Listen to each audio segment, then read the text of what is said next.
Bapak Ibu yang terkasih dalam Tuhan, kita akan melanjutkan pada bagian yang terakhir dari episode keempat ini. Bagaimana dengan subtema yang saya canangkan adalah kompilasi gelora cinta hati Tuhan. Apa yang sebenarnya Tuhan inginkan dan bagaimana kompilasinya ke semua dari ayat-ayat yang ada itu. Kita mulai dengan inspiration behind the skin, yaitu bahwa beberapa waktu yang lalu saya tergerak untuk memberikan kompilasi ini karena ada saudara kekasih kami, ya, ini adalah Oma Dika, kami sering memanggilnya demikian, dan baru beberapa hari yang lalu meninggal dan pemakamannya baru kemarin kita laksanakan, ya. Seorang oma yang luar biasa, ibu dari 5 orang saudara yang sangat luar biasa. Data-datanya seperti ini adalah Ibu Frederica Margareta Sopahiluakan Polnaya dalam usia yang ke-78 tahun, ya. Dia meninggal baru saja, dan luar biasa bagaimana cara Tuhan memanggil akan oma ini. Dan anak-anaknya yang terkasih ada Ibu Yovinsa Kotambonan, itu adalah istri daripada Bapak Dodo Saul Kotambonan yang beberapa waktu 3-4 tahun yang lalu sudah dipanggil Tuhan. Juga ada saudara Rion, kemudian Forsan, kemudian juga ada Bapak Evangelis Yeremia Sembi, dan ada saudara Jubel. Nah, ini semua teman-teman pelayanan, ya, ketika kami bersama-sama melayani di GPIB Maranatha, dan anak-anak ini luar biasa hasil didikan dari seorang ibu atau kita sebut Oma Dika ini. Dan hal yang bisa kita lihat adalah bagaimana kesaksian hidupnya ketika mau dipanggil Tuhan saja luar biasa. Saya coba membawa kita untuk merenungkan bagian firman Tuhan dari Filipi pasal 1 ayat 6. Ya.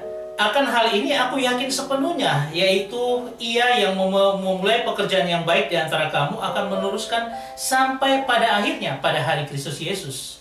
Ini disebut dengan akros, ya, akhir atau puncak waktu di mana kita menghadapi Kristus. Dan sesuai dengan yang 3 ayat yang kita eksposisi sebelumnya, pada ayat 11 dikatakan menjelang hari Kristus, atau dikatakan pakai kata eis, itu menjelang, menuju ke arah, ya. Nah, dari sini kita akan sama-sama melihat sesuatu kebenaran yang luar biasa. Nah, coba kita lanjutkan dengan melihat 3 perbedaan istilah pada hari Tuhan.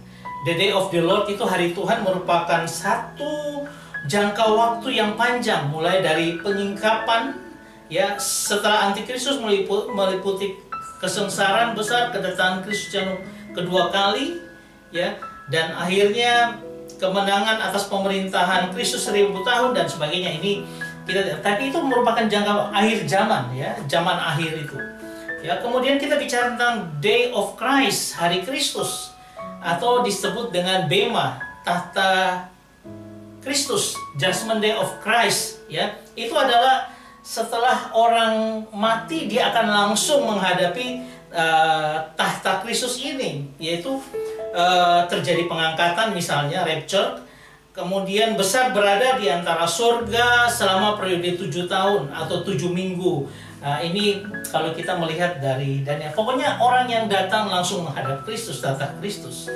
Sehingga dari sini kita mau lihat bahwa ada yang disebut dengan tahta Kristus, hari Kristus, atau dengan kita lihat ini hari Kristus adalah ketika itu merupakan bema, pengadilan tahta Kristus, di mana orang mendapatkan upah dari apa yang sudah diterimanya. Nah, atau sudah diperjuangkannya selama hidupnya, ya. Nah, kemudian kalau kita bicara tahta putih atau tahta Allah yang besar, itu adalah ketika Kristus mengadili seluruh umat manusia, orang-orang yang mendapatkan reward yang mereka akan memerintah dengan Kristus, itu yang bagian di atasnya, ya. Kalau kita lihat ini bagian di atasnya, Kemudian orang-orang yang di bagian agak ke bawah ini adalah seluruh orang manusia yang bermoral, berakal dengan tubuh kemuliaannya. Ini Tuhan memisahkan antara kambing dan domba, gandum dan ilalang. Nanti Tuhan, setelah habis dari sini baru kita melihat langit dan bumi yang baru, atau orang-orang yang jahat yang akan dimasukkan ke dalam lautan api yang menyala. Ya, ini adalah bicara tentang istilah hari Tuhan. Nah, coba kita lihat kita ada di mana. Tapi saya mau katakan dalam pelajaran kita kali ini adalah di ayat ke-9 dikatakan, hendaklah engkau kasih itu melimpah dalam pemahaman kepekaan yang benar. Kasih itu harus nyata terus dalam kehidupan kita. Ya, kita belajar tentang bagaimana mengasihi Tuhan. Ya, dan itu harus punya kepekaan. Ketika Tuhan itu ingin bergerak dengan Anda, Dia berkata-kata dalam hati kita, langsung bergerak. Ya, itu kalau kita punya kasih yang mendalam dan punya pemahaman yang benar tentang bagaimana hubungan kita yang dekat dengan Tuhan. Kita punya kepekaan yang benar-benar itu sesuai dengan kehendak Tuhan. Itu harus kita belajar hal itu. Kemudian ada waktu proses pemurnian di mana kita harus betul-betul bisa memberikan bukti bahwa kita adalah pribadi yang unggul.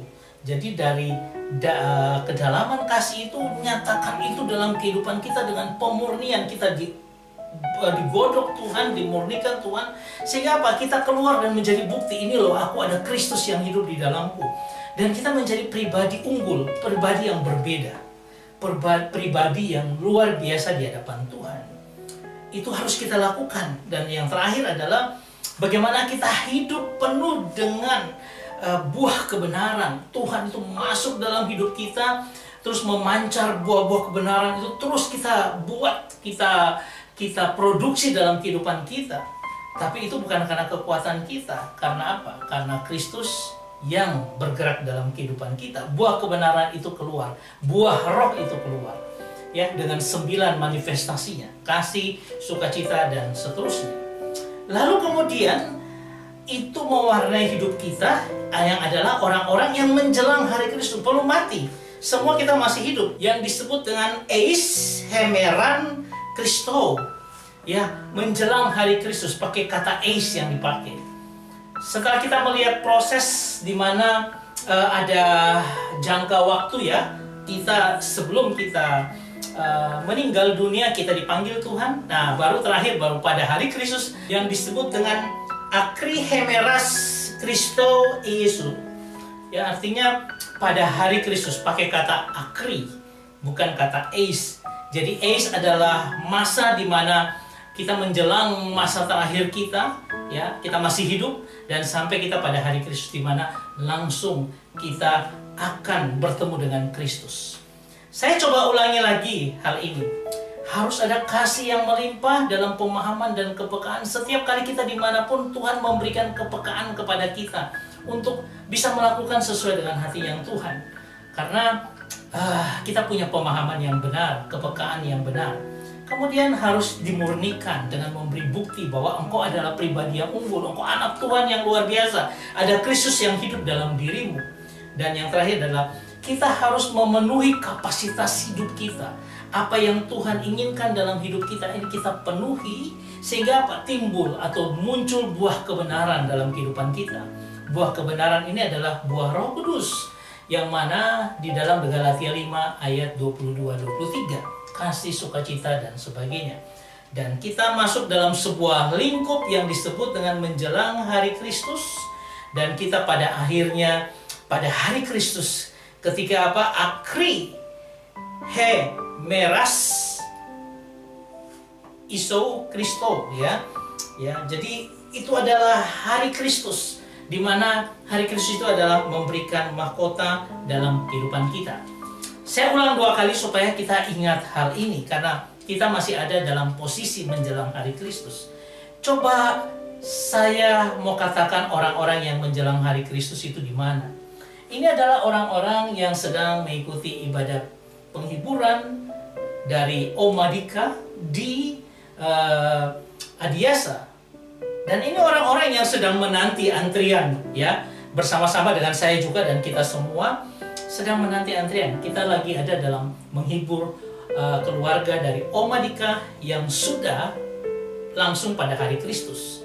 Ini juga adalah orang-orang yang ada di gedung gereja ketika mengantar si Oma yang sudah menghadap Kristus. Sedangkan yang lain ini kita masih sedang menanti.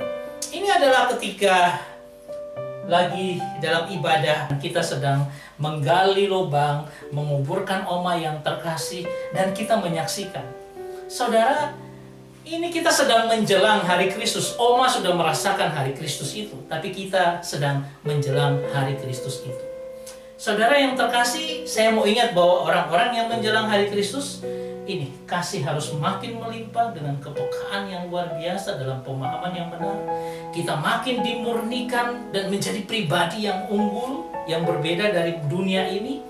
Kemudian hidup kita harus penuh sesuai dengan kapasitas yang Tuhan inginkan supaya kita berbuah kebenaran, buah-buah roh itu nyata dalam kehidupan kita. Saya menegaskan ulang lagi bagi orang-orang yang menjelang hari Kristus. Saya mau menjelaskan sederhananya seperti ini. Saudara yang terkasih, kalau saya taruhkan ini, ya, ini adalah sebuah lingkaran waktu, dan di belakang ini adalah kekekalan, di mana Allah dan orang-orang yang kekasih kita yang itu sudah ada dalam kekekalan. Jadi kita ketika kita hadir dan di dunia ini kita lahir, kita dari sini lahir, ya, kemudian kita mati langsung ke kekekalan. Kita dimanapun zaman kita langsung kepada kekekalan, ya, sehingga kita bisa lihat bahwa semua ini mengarah pada titik kekekalan yang ada, ya, semua ini mengarah ke titik kekekalan. Sehingga ketika orang itu dia mati, dia langsung ada di dalam titik ini, dia kembali ke titik ini, di mana titik ini adalah titik kekekalan. Ya, kita bisa lihat seperti itu. Sehingga kita mau katakan bahwa ini adalah garis waktu. Sedangkan kekekalan ini ada di dinding ini, ya, yang mana kekekalan itu langsung sudah bersama-sama dengan Kristus. Ya, jadi kita ini lagi menjelang ini lagi memutar garis waktu ini. Ya, kalau kita sudah pada hari Kristus sudah langsung di sini dan kita sudah ada dalam dinding kekekalan ini, di mana disinilah keberadaan Allah dan malaikat-malaikatnya. Jadi kita seperti sebuah masa waktu, karena dalam kekekalan tidak ada waktu tunggu. Ya, dalam kekekalan, jadi dalam sekejap semuanya terjadi. Hanya kita dalam perspektif kefanaan kita yang melihat seolah ada waktu tunggu. Di mana ada waktu tunggu, di mana ada orang-orang yang ditaruh di tempat sementara Firdaus. Kita lihat dari perspektif kita dalam kefanaan, dalam dimensi waktu. Sedangkan dalam kekekalan sudah tidak ada. Kita punya satu titik dan itu selesai semuanya. Karena apa? Allah ada di masa depan, dia sudah ada di masa kini, bahkan di masa lampau pun Allah ada. Itu di dalam kekekalan. Ya, sehingga saya mengajak kita untuk berpikir seperti ini, bahwa apa? Saudara kekasih kita yang sudah mati, mereka sudah menikmati hari Kristus. Oma Dika, 87 tahun di dalam lingkaran waktu itu, tapi setelah itu dia kembali kepada Kristus. Ya, kita bisa 80 tahun, 7 tahun itu berlalu, dan pada akhirnya kita hanya menanamkan dia di kuburannya dengan peti dan sebagainya, penghormatan yang luar biasa. Tapi dia kembali ke fanaan tubuh manusianya, tetapi jiwanya sudah bersama dengan Kristus di dalam kekekalan. Teman kita yang lain beberapa seminggu yang lalu, saudari Alida, ya, usia 54 tahun, dan dia juga sudah bersama Tuhan. Dia langsung menuju hari Kristus, di mana hari itu memberikan kita mahkota, memberikan kita reward apa yang kita bisa dapatkan sesuai dengan apa yang sudah kita lakukan di dunia ini. Ada teman saya yang namanya Christian Rengkung, baru dengan 55 tahun, ya, teman SMA 7 waktu itu, mereka alumni SMA 7, saya SMA dari Sorong, tapi kita bersahabat baik dengan teman saya atau saudara kekasih saya, Rocky Pakpahan. Kita bertiga selalu bersama, selalu ada kegiatan bersama. Tetapi satu sudah hilang, yaitu Christian Rengkong. Itu pun juga kita tidak tahu, karena secara kebetulan saudara Haroki ini lewat di depan rumahnya Christian dan kaget dia melihat ada krans bunga yang menyatakan bahwa Christian Rengkong sudah dipanggil dimuliakan Tuhan. Dia masuk dan baru tahu, oh ya, teman kita. Lalu dia telepon saya, baru itu kita bisa bertemu bersama. Ya, tapi ada teman kita yang sudah sampai kepada hari Kristus dalam kekekalan ini. Ya, saudara yang terkasih, kita masih berutak-atik dengan waktu, tetapi biarlah kita sedang menjelang hari Kristus, belum sampai pada hari Kristus.